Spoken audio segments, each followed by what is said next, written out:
Glória a Deus. Louvado seja o nome do Senhor.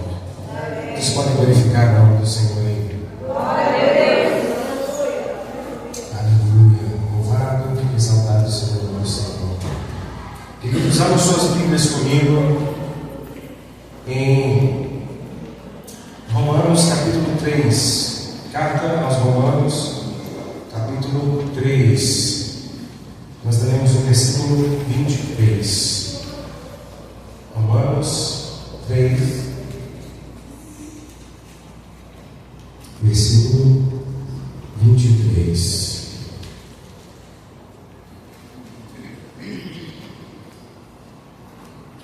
Glória a Deus. Alguém com uma voz bem alta, bem forte, pode ler esse versículo para nós?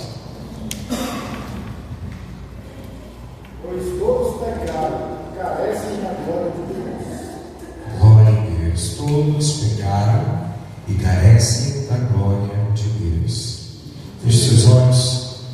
Amado Deus e soberano Pai, nós te louvamos, te bendizemos, te rendemos graças, Senhor, pelo teu amor, pela tua graça, pelo teu favor.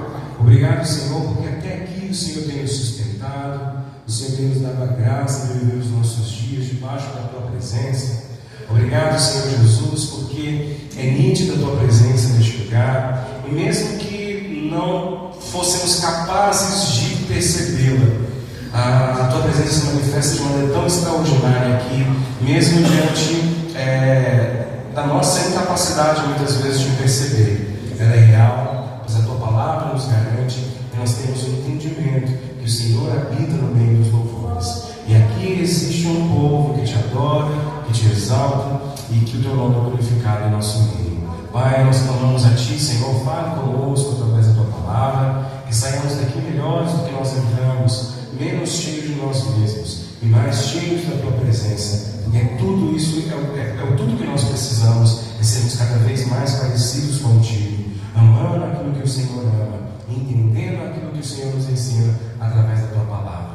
Nós te louvamos e te bendizemos neste lugar, em nome de Jesus Cristo. E todos digam amém. Glória a Deus. Queridos, nós vivemos em um tempo onde a palavra de Deus tem sido relativizada de uma maneira muito forte. Quando a gente fala isso, parece que os desafios que nós encontramos hoje são maiores do que outros desafios que a gente percebe no decorrer da história.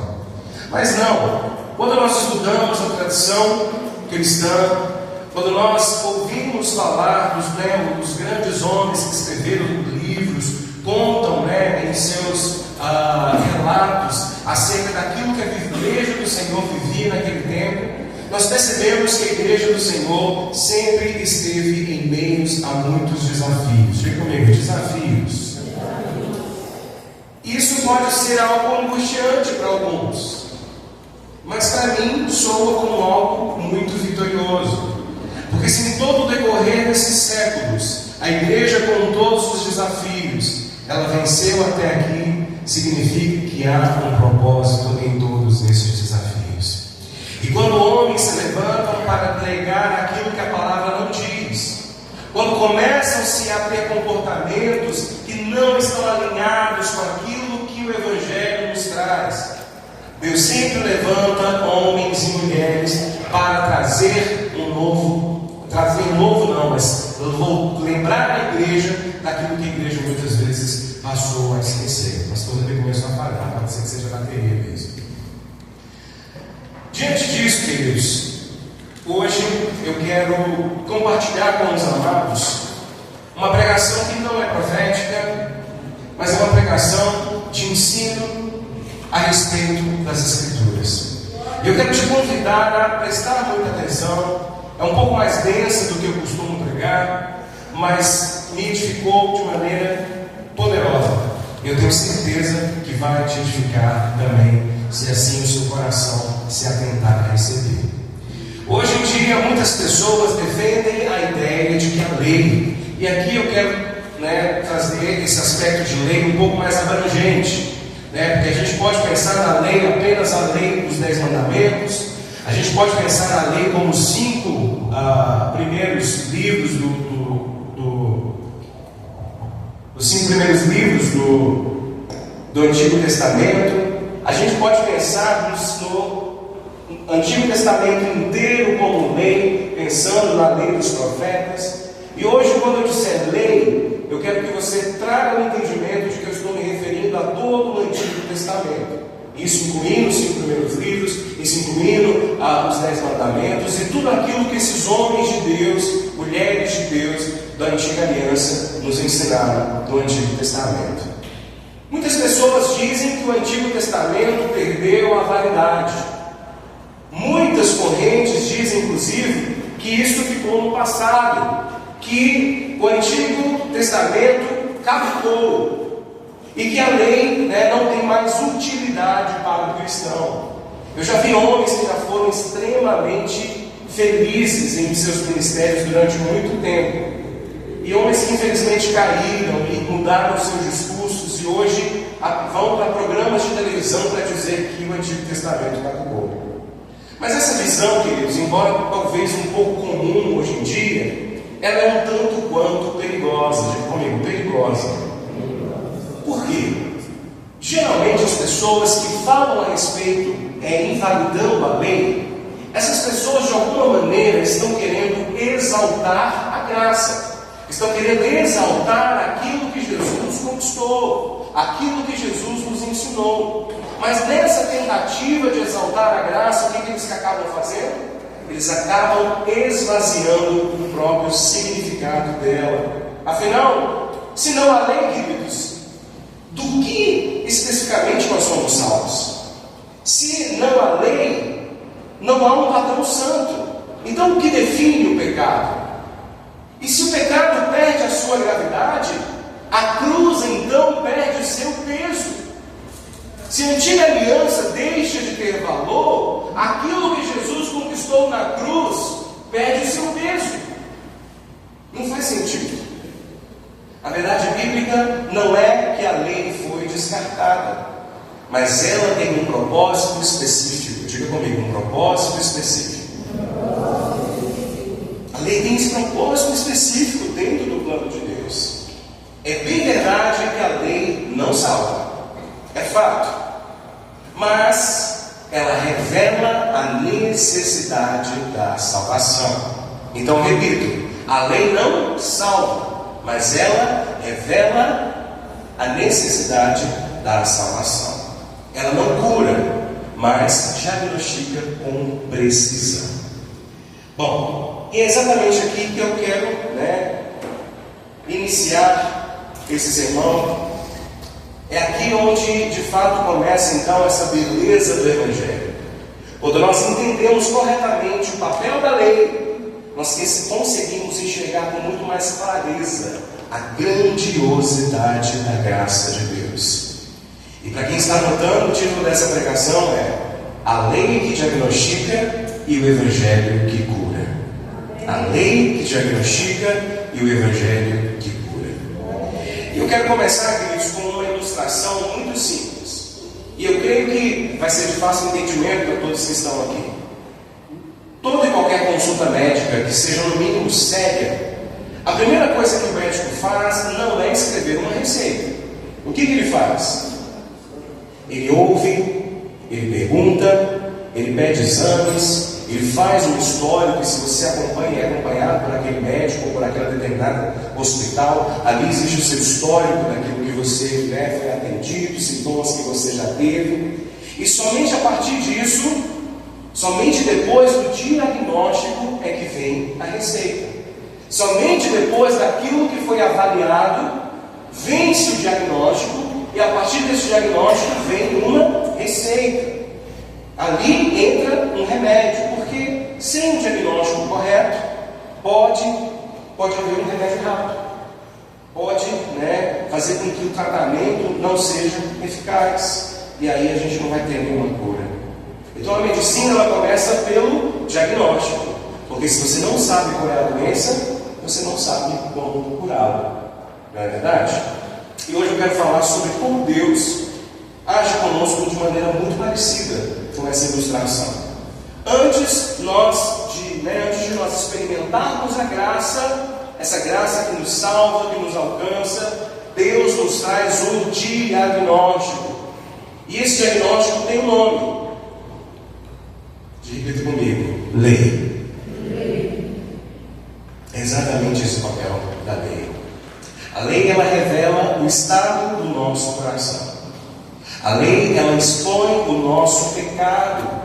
Ela nos mostra a gravidade do problema. Ela nos mostra o quanto somos pecadores, inferiores, sujos diante do padrão de um Deus santo. Esse é o papel da lei. Mas a lei por si só, ela não cura. A cura vem através de Cristo Jesus. Há uma ordem divina. Primeiro, a lei nos mostra que nós estamos doentes. Depois, o Evangelho nos dá a cura. Romanos capítulo 3, versículo 23, como nós já lemos no início: todos pecaram e carecem da glória de Deus. Paulo, ao escrever isso aos romanos, qual foi a base que ele utilizou para afirmar isso para aquele povo? A lei. Aquilo que os profetas, aquilo que estava registrado nos livros bíblicos. Foi ali que ele obteve essa informação. Foi a partir daquilo que o homem experimentou. Foi a partir da lei que foi aplicada. Foi a partir daquilo, dos frutos que aquilo gerou nos homens, nas sociedades. Através daquilo, da revelação dos céus, Paulo teve o entendimento de que todos nós pecamos e que nós carecemos da glória de Deus. Amados, a lei de Deus é um espelho. Diga comigo: um espelho. Pensa comigo, quando você olha no espelho, o espelho não cria rugas em você. O espelho não coloca sobrepeso sobre você. Ele revela aquilo que você é. É bem verdade que tem os espelhos da Shopee que você fica meio torto assim, né? Mas ali o problema é o espelho. Mas o espelho convencional, geralmente ele não coloca aquilo que não tem. E às vezes a gente fala, né? Nossa, mas esse espelho me deixa tão feio, me deixa tão estranho. Será que é o espelho? Será que é a iluminação? Não é verdade? Então o espelho, tá? E a balança deixa a gente mais pesado. Geralmente, né, pastor? Mas o que acontece? Né? Ela não coloca, o espelho ele não cria rugas, ele não dá peso para a gente, ele não coloca sujeira no nosso rosto, ele apenas mostra aquilo que já existe. Se você tiver, por exemplo, um molho, né, na sua boca, e alguém apontar para você e dizer assim: ei, tem um molho na sua boca, é tão constrangedor, não é verdade? Mas essa pessoa está sendo uma bênção. Mesmo nos apontando algo que não está muito legal, mesmo mostrando a nossa vergonha, essa pessoa está sendo uma bênção. Por quê? Porque ela está nos dando a oportunidade de limpar, de tirar aquela sujeira ali. Né? Por mais que seja embaraçoso aquele momento, é ótimo. Então, por exemplo, o espelho está mostrando algo que não nos agrada. Quebrar o espelho é inútil. Não vai resolver a situação. Mas o que as pessoas querem? Acabar com a lei. Porque a lei nos mostra o nosso estado. A lei mostra que nós pecamos e que nós precisamos de um Salvador. A lei mostra o quanto somos incapazes de nos alinhar ao Deus Santo pela nossa própria força, pela nossa própria condição. Da mesma forma que o espelho não é um problema, a lei também não é um problema. A lei, por si só, é boa. Por quê? Porque ela revela o caráter santo de Deus e mostra o padrão perfeito que Ele exige.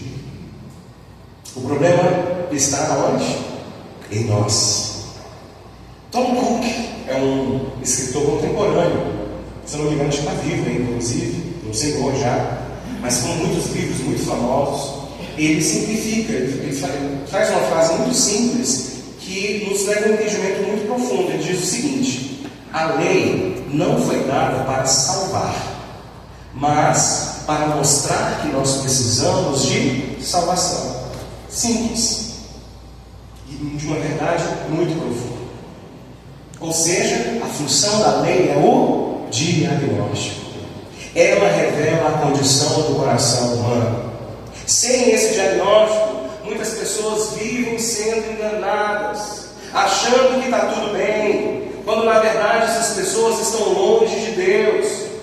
Sem a revelação da lei, sem o entendimento do que a lei é, o que acontece? Nós não conseguimos contemplar a grandiosidade da graça de Deus em nosso favor. Então, se a função da lei, é ser diagnóstico, é porque ela revela a condição do nosso coração. Queridos, quando a lei age, algo acontece. A poeira do nosso coração, ela se levanta, tomando conta, nos tornando assim conscientes desse pecado. E ter consciência do pecado, entender que o pecado está ali, saber que o pecado existe, isso é incômodo, é dolorido, é difícil, é complicado. Ninguém gosta de ser confrontado. Por melhor que seja o confronto, ninguém gosta de ser confrontado. E ser confrontado então com a sua própria miséria, quando você é confrontado naquilo que de fato está inserido em você, a sua condição, isso é no mínimo extremamente constrangedor. Mas esse incômodo, ele é necessário. Só quem reconhece que algo está errado em seu corpo é capaz de buscar a ajuda de um médico.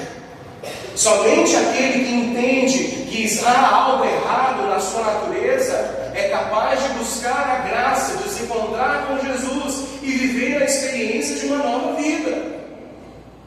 Só quem entende que está perdido é quem se lança na graça do Salvador, Cristo Jesus. John Bunyan, ele é um escritor, esse já não é mais contemporâneo, ele é lá do século XVII, 1600 e alguma coisa. Ele é autor daquele best-seller chamado O Peregrino, um livro muito conhecido no meio cristão, um livro muito antigo, mas que traz uma ilustração muito extraordinária, dessa transformação, dessa vida, o homem sem Deus, o homem com Deus.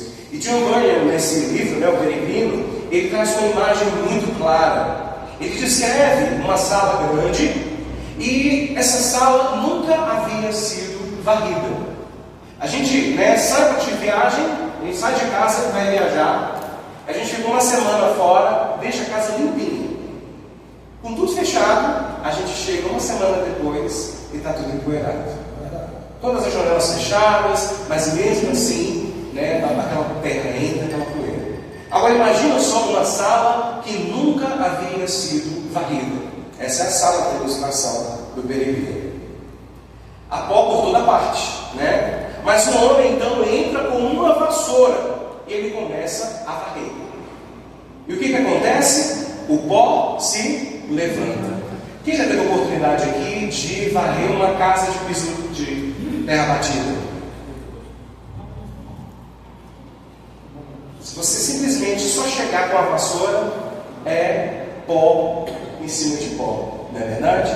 E é mais ou menos essa imagem que o livro traz para a gente. O pó se levanta, tornando o ar sufocante. Mas em seguida entra uma jovem. E essa jovem começa a borrifar água pelaquela sala. E depois que aquela jovem borrifa água naquela sala, aquele homem é capaz de pegar a vassoura e varrer. E consegue começar a juntar aquela terra que está ali. Eu fiz perguntei sobre a questão do chão batido, porque geralmente a gente faz isso antes, joga uma aguinha, mas depois limpa aquela vassoura para conseguir varrer, não é verdade? E essa ilustração traz exatamente isso. Uma jovem entra, borrifa água no chão, com isso a sala agora pode ser varrida. Você pode ser varrida com mais alegria, afinal de contas, aquele pó, aquela poeira, deixou de gerar aquele incômodo tão grande. E aí Bunyan então explica, essa sala é o nosso coração. Diga, o nosso coração. Nosso coração. O pó é o pecado. Diga comigo, pecado. E o homem com a vassoura, quem é? Ele é a lei. Já a jovem com a água, ela é o quê? Ela é o Evangelho. Como Como assim, pastor? Se você não entendeu ainda, quando a lei entra e começa a varrer, ela limpa? Não. Mas ela revela a poeira que estava ali. Aquele irmão se levanta e começa a sufocar. Aquele quarto que estava tranquilo, sujo, mas tranquilo, com a entrada daquele homem varrendo, né, a coisa começa a ficar à mostra. Aquela terra que estava fixada no chão agora começa a se levantar e começa a gerar um certo incômodo naquele homem. O pecado parece piorar, né? Porque a lei ela, né, não é porque ela cria esse pecado, mas ela mostra que o pecado está ali. Ela expõe esse pecado. O problema então agora se torna visível, se torna incômodo, quase que mesmo sufocante. E aí a gente percebe, não é só uma sujeirinha, mas é uma baderna, é muita sujeira, é uma sala inteira. Quantos aqui já experimentaram isso? Quando a gente tiver essa sensação de ouvir a palavra de Deus e algo se agitar dentro de você. Você começar a perceber e falar, meu Deus do céu, Deus está querendo me mudar. Deus está querendo me mudar. Existe algo em mim que não está legal. Existe algo nas minhas ações que não estão condizendo com aquilo que essa palavra está dizendo. E eu não consigo por mim sozinho enfrentar essa dificuldade que está no meu interior. Eu até agora tentei deixar isso escondido, mas agora isso está vindo à tona e eu estou tendo que lidar com isso. Isso gera um incômodo. Essa sensação, né, de agitação, essa sensação de acusação, lembranças, sentimento de culpa. Sabe o que é isso? É a lei trabalhando, é a lei dando o diagnóstico, é a lei mostrando para nós, olha só, tem pecado aí, olha só, está fora do padrão de Deus. Não é para nos condenar eternamente que a lei faz isso, pelo contrário, mas é para nos levar a reconhecer a nossa necessidade de um Salvador. Queridos, se a lei nos deixa desesperados, sem oferecer saída, não é porque ela é má, é porque ela não é o remédio. Quando você recebe o diagnóstico do médico, a cura vem em seguida? Não. O papel do diagnóstico não é trazer cura. O papel do diagnóstico é revelar o problema. O diagnóstico por si só é ruim? Não. Ele é importante para começar o processo de restauração da saúde. Não é verdade? Ele aponta aquilo que é necessário ser curado. Paulo é muito claro: todos pecaram e carecem de quê? Da glória de Deus. E a lei nos mostra que por nós mesmos nós somos incapazes. A lei nos mostra que por nós mesmos nós não alcançamos o padrão santo de Deus. Mas muitas pessoas ainda não tentam insistir nisso. Elas tentam com todo o seu esforço consertar as coisas. E geralmente usam de muito esforço. Mas esse esforço muitas vezes também se transforma em moralismo. Se transforma também em religiosidade. E eles tentam varrer o pó na força do seu braço, com toda a força de vontade, queridos. Mas a vassoura humana só pode fazer o pó subir. Quanto mais nós tentamos pela nossa própria força, mais a poeira levanta. Quanto mais nós tentamos resolver a força do nosso braço, mais fica difícil continuar varrendo. Aquele pecado que está ali, ao invés de ser colocado para fora, é jogado na nossa cara, e aí a gente fica sem ar, e a coisa começa a ficar mais complicada, e aquela situação que talvez estava ali dormida, quietinha, começa a gerar uma inquietação, uma agitação que antes não tinha. Esse é o papel do diagnóstico. Quantas vezes o diagnóstico vem e você começa a entender muitas coisas. Ah, então é por isso que eu senti aquilo. Olha, por isso que aquilo acontecia. Olha, você lembra lá atrás quando eu senti aquilo? Olha, já era isso. O diagnóstico começa a trazer a revelação daquilo que nós estamos vivendo, da condição em que nós estamos e da profundidade profundidade do nosso atoleiro. Diga comigo, misericórdia. A lei deixa claro, queridos, a nossa incapacidade. Ela nos leva até a porta da nossa impossibilidade. E isso é uma boa notícia. Pode parecer que não é, mas é uma boa notícia. Porque de maneira meio que paradoxal, né? É o único caminho para a verdadeira esperança. Só conseguimos, só somos capazes de entender e compreender que precisamos de um Salvador quando nós entendemos a profundidade do nosso pecado. Somente quem reconhece a impossibilidade de salvar-se a si mesmo é capaz de aceitar a graça do nosso Salvador. Só quem admite que com a própria mão não pode limpar as manchas, somente essa pessoa se permite segurar nas mãos de Jesus. Somente com isso. E aqui é um ponto muito importante. Não minimize a lei. Não jogue fora o espelho que causa vergonha. A lei, ela tem autoridade. Ela mostra o padrão de Deus e faz com que a gente consiga medir, né, se o caráter santo de Deus, olhar para o nosso e entender que sozinho nós não somos capazes. Mas também não fique preso ao diagnóstico. A lei não é a última palavra. Diga comigo, a lei não é a última palavra. Mas ela prepara o caminho para a mensagem salvadora de Cristo Jesus.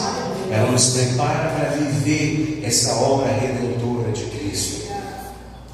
E aí depois do diagnóstico vem o quê? Vem o remédio. A jovem com a água. Lá do livro Peregrino, né? Essa é uma imagem do Evangelho. A água, ela não ignora o pó. O pó está ali.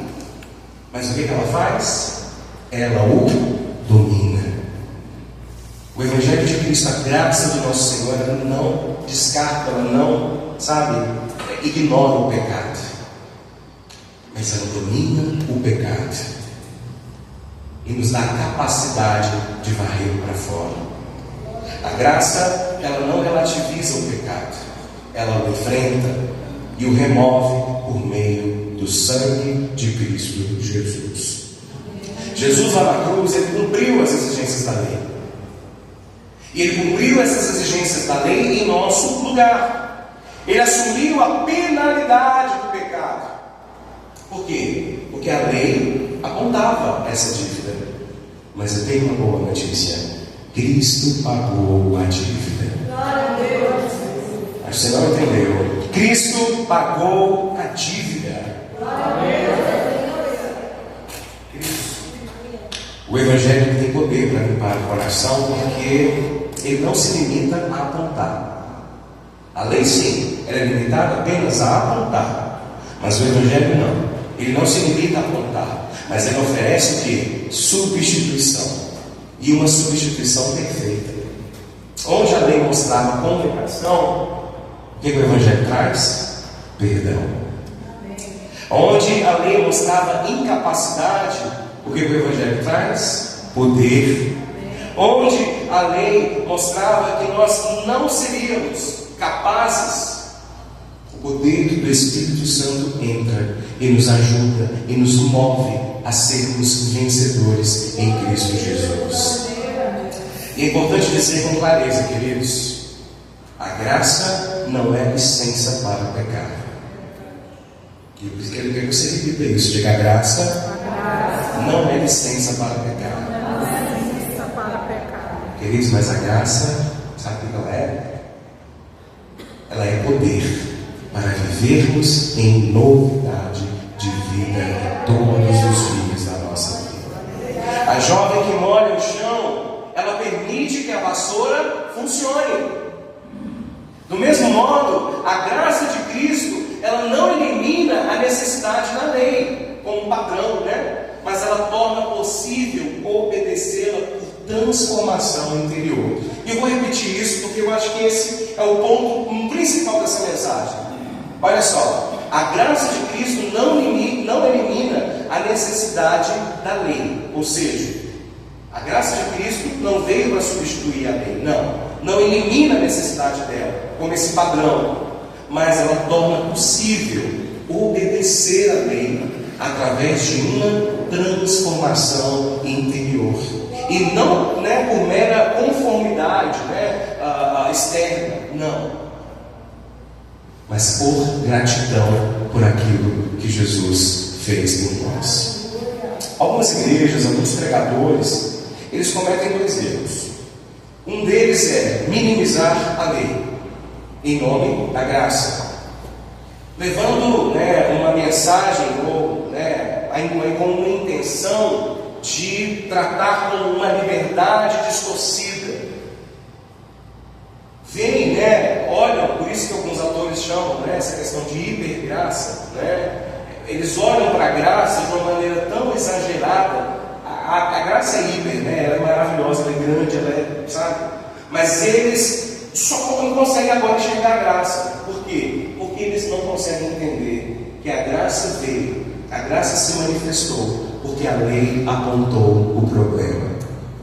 Ou eles minimizam a lei, ou eles exageram na lei, tornando então a fé uma lista de regras essas que escravizam.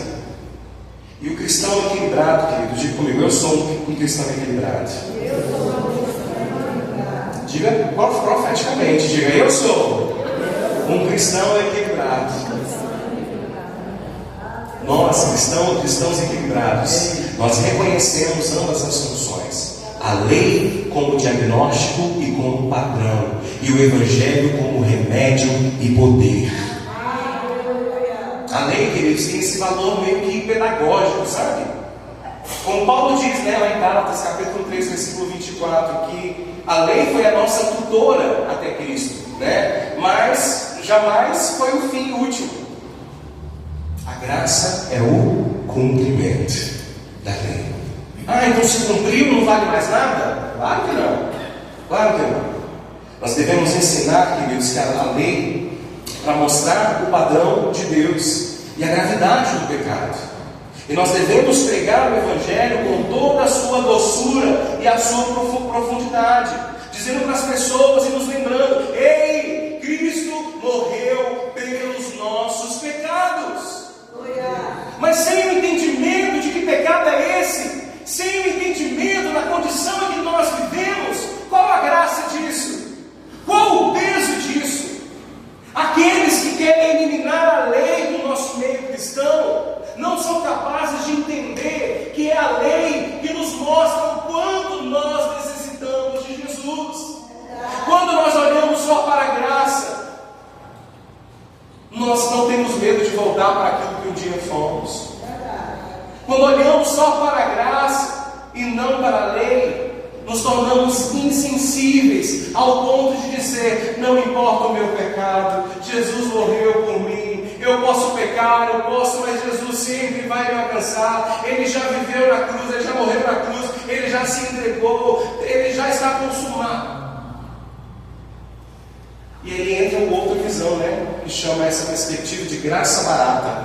É olhar para a graça de Jesus sem entender o peso que a lei aponta e mostra. O que mostra, e isso torna a graça tão extraordinária. Não é verdade? Essa tensão, queridos, ela é saudável. Nós somos mantidos na santidade porque a lei continua a nos mostrar o padrão. E o Evangelho continua a nos encher de quê? De gratidão. E essa gratidão vai gerar o que em nossos corações? Vai gerar obediência. E aí é que a coisa muda. Lembra que o homem entra, ele começa a varrer e ele é incapaz de fazer aquela poeira sair? Mas a graça entra, a jovem entra, ela joga água, e aquela mesma vassoura agora começa a varrer, e a graça começa a ter controle sobre o pecado, a água começa a ter controle sobre o pó, aquele pó agora começa a ser moldado, é possível anunciar, é possível jogar para fora.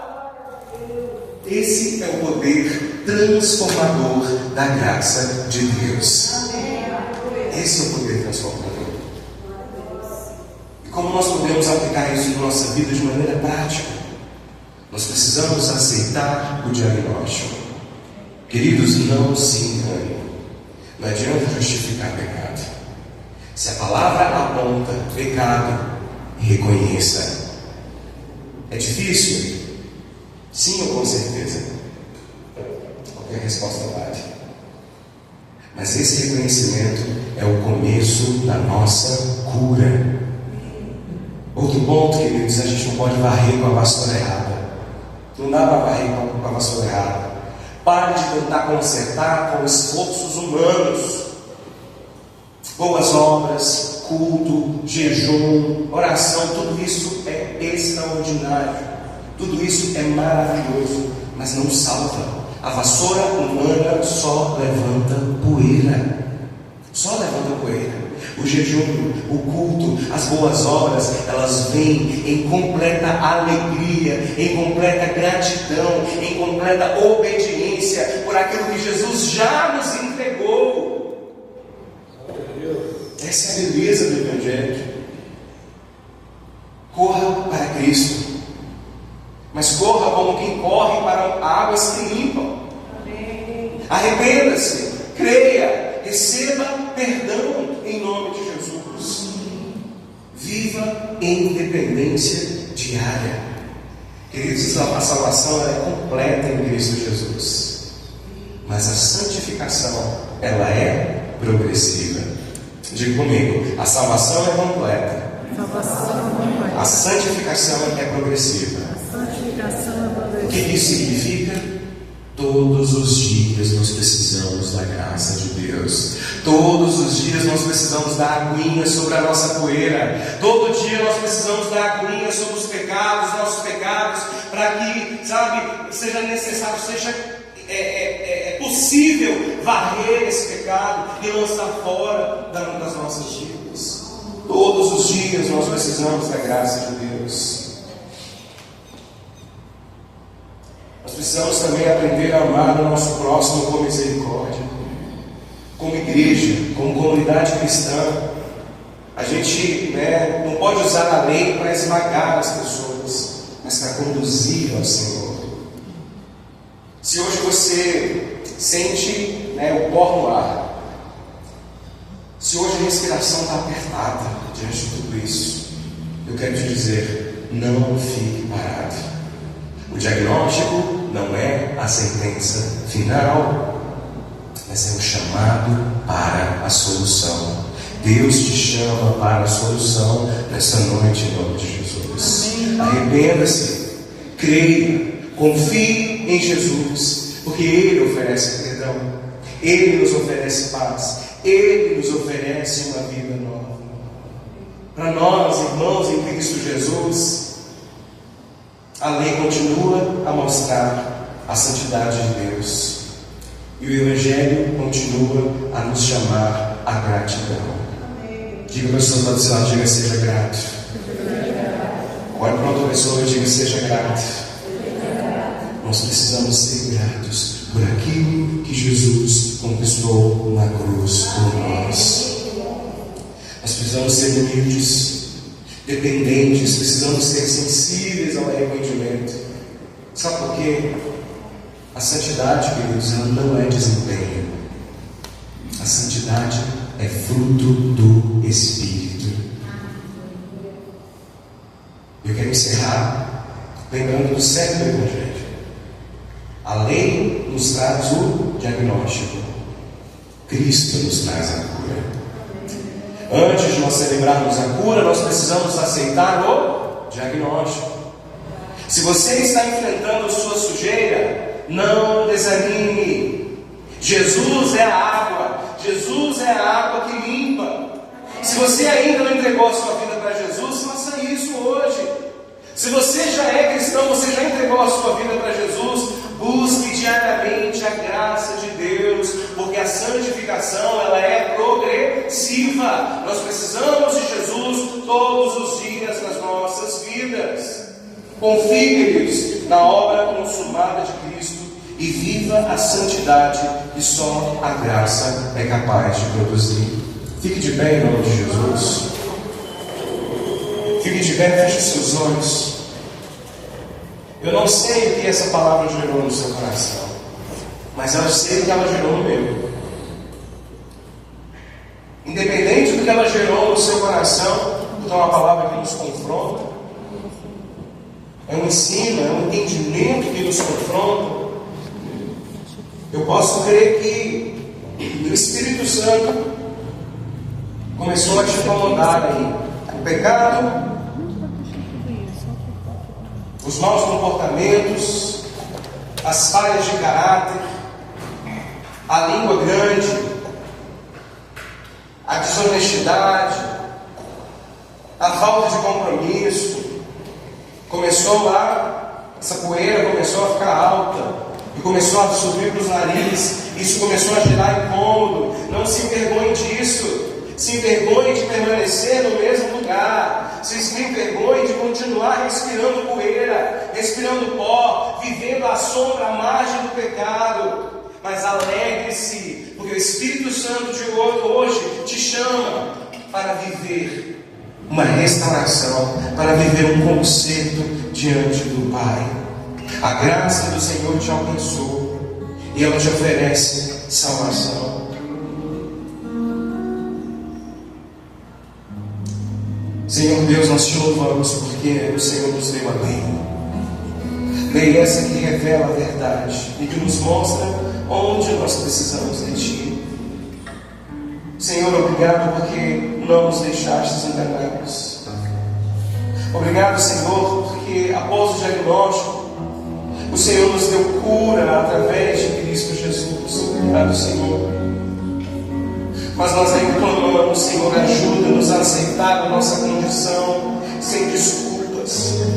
Ajuda-nos, Senhor, a não tentar limpar o que só o Senhor pode limpar e a correr para as águas que purificam. Senhor, nos dê coragem. Dê, Senhor Jesus, coragem a quem hoje se sente sufocado pela poeira do pecado. Senhor, nós clamamos, Senhor, entregue fé para que nós possamos nos aproximar do Senhor. Para nós que já fomos alcançados por Ti, Senhor, nos sustento na dependência diária do Teu Espírito Santo. Que a Tua igreja, Senhor, pregue a lei com fidelidade e o Evangelho, Senhor, com amor, levando pecadores ao Salvador. Em nome de Jesus Cristo, nós oramos. Nós celebramos o Teu nome neste lugar, Deus.